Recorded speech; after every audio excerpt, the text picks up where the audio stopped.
Hello दोस्तों, जय माता दी। मेरे यस म्यूजिकल ग्रुप में आप सभी का बहुत बहुत स्वागत है। जितने लोग हमारे चैनल से जुड़े हैं सभी को तहे दिल से धन्यवाद है। सबके लिए मैं मंगल कामना करती हूँ, सब लोग स्वस्थ और मस्त रहें।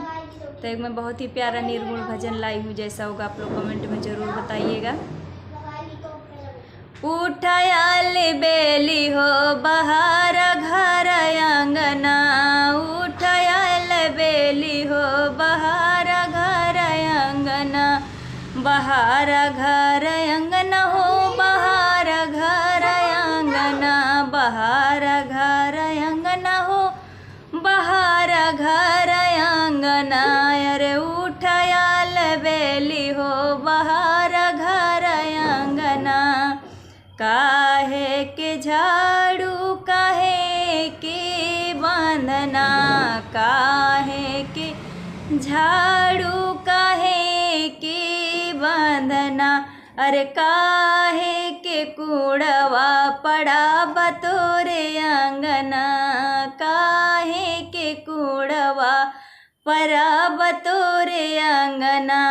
उठायल बेली हो बहार घर आंगना, बहार घर आंगना हो बहार घर आंगना। अरे उठायल बेली हो बहार घर आंगना।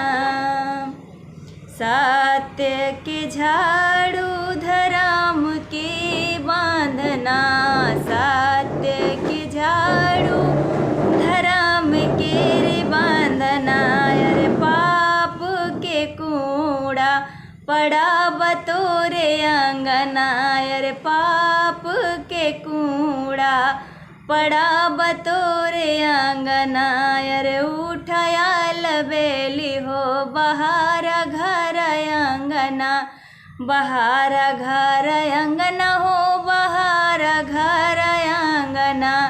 उठायल बेली हो बहार घर आंगना, उठायल बेली हो बहार घर आंगना।